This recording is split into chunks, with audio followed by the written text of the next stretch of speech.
Week-end. Europe Week-end, 3 questions à...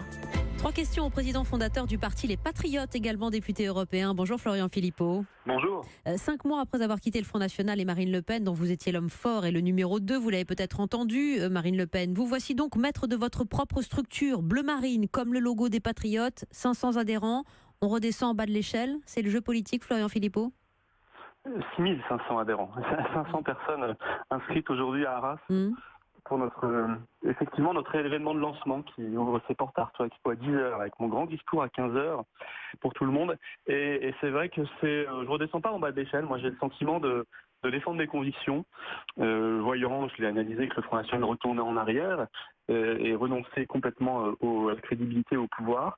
Et moi, je veux démontrer, nous voulons démontrer avec les Patriotes et avec d'autres, on ne sera pas seul, que le patriotisme, l'idée d'une France juste, libre, indépendante, puissante, eh bien, peut être moderne, peut être crédible, peut avoir sa place au XXIe siècle et doit même avoir sa place au XXIe siècle si on veut éviter les politiques qui sont menées depuis des années et qui produisent des ravages sociaux. On le voit sur la CSG, dans les EHPAD, dans les prisons, à côté de vos convictions de fond, Florian Philippot, vous savez bien que le problème principal, c'est de casser l'image négative que véhicule notamment sur vous Marine Le Pen. On l'entendait dans le journal, poussée par l'orgueil et l'ambition du cavalier seul, dit-elle de vous. Votre divorce avec elle ne s'est pas fait à l'amiable, donc vous allez devoir longtemps payer les pots cassés. Ce sera plus long que prévu peut-être pour vous.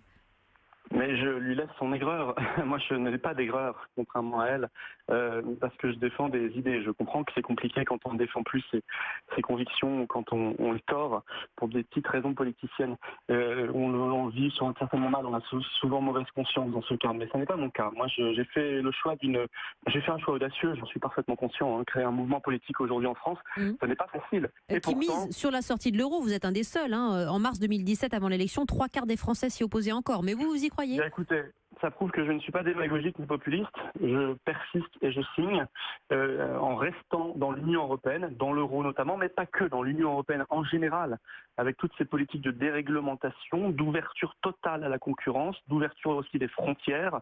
Eh bien, nous n'avons pas de possibilité de changer la politique et changer le concret, la vie quotidienne des Français, que ce soit sur l'autorisation du glyphosate, on l'a vu, que ce soit sur le travail détaché, on l'a vu aussi, que ce soit sur les questions liées à l'euro, par exemple. Eh bien, la fermeture des services publics, vous savez, ça n'est pas pour rien si ça bloque partout dans les EHPAD, dans les prisons, dans les commissariats, dans les gendarmeries, dans les hôpitaux.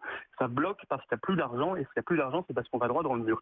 Et moi, je veux démontrer qu'on peut faire autrement, que la France n'est pas finie, que la France peut rebondir. Merci. Elle a des atouts au XXIe siècle, des richesses considérables, mais il faut être capable de les valoriser. On va en parler aujourd'hui à Arras. C'est ce que vous direz dans votre grand discours. Le soutien de Nigel Farage, l'homme du Brexit, on en est très heureux. Merci Florian Philippot, fondateur de ce parti, de ce mouvement, les Patriotes, que vous lancez donc aujourd'hui, et vous, l'ancien homme fort du Front National. Merci Florian Philippot.